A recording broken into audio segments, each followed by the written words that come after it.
జగన్ వ్యూహం మొదలైంది. అప్పుడే గెలుపు గుర్రాల వేట. సర్వే కీలకం. మోదీ జగన్ భేటీ ఏపీలో పెద్ద చర్చకు తావిచ్చింది. ముఖ్యంగా తమ ప్రత్యర్థికి ప్రధాని అపాయింట్మెంట్ ఇవ్వడం పట్ల టీడీపీ అక్కస్సుతో ఉంది. ఈ విషయంలో మోదీని నేరుగా నిందించే ధైర్యం లేక జగన్ను టార్గెట్ చేయాలని నిర్ణయించుకుంది.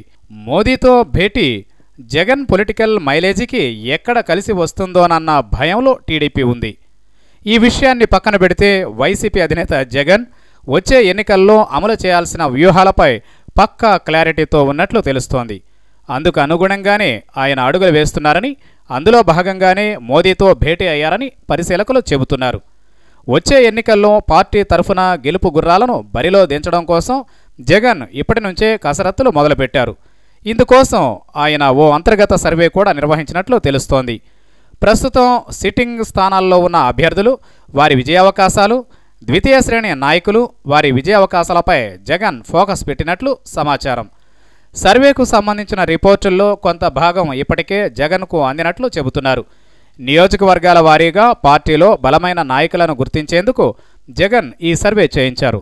రిపోర్టుల ఆధారంగా వచ్చే ఎన్నికల్లో ఆయన అభ్యర్థులను ఖరారు చేసే అవకాశం ఉంది. త్వరలో జరగబోయే పార్టీ ప్లీనరీ సమావేశాల నాటికి ఈ సర్వే రిపోర్టులు పూర్తి స్థాయిలో జగన్కు అందనున్నాయని తెలుస్తోంది. వైసీపీ అభ్యర్థులతో పాటు ఇతర పార్టీలకు చెందిన నేతలెవరైనా పార్టీలో చేరడానికి ఆసక్తితో ఉన్నారా, వారిని చేర్చుకోవడం పార్టీకి ఎంత మేర కలిసొస్తోంది వంటి అంశాలను జగన్ పరిగణనలోనికి తీసుకున్నట్లు సమాచారం. మోదీతో భేటీ తర్వాత టీడీపీలో అలజడి మొదలైనట్లు స్పష్టంగా కనిపిస్తోంది. అమెరికా పర్యటన తర్వాత ఢిల్లీ ఎయిర్పోర్ట్లో దిగిన సీఎం చంద్రబాబు 6 గంటల పాటు అదృశ్యమవడం వెనుక కూడా ఇదే కారణం ఉండవచ్చునని పరిశీలకులు భావిస్తున్నారు. మోదీతో భేటీలో జగన్ ఏ అంశాలను ప్రస్తావించారన్న అంశాలను తెలుసుకునేందుకు ఢిల్లీలో ఆ 6 గంటలు చంద్రబాబు రహస్యంగా పలువురితో భేటీ అయినట్లు చెబుతున్నారు.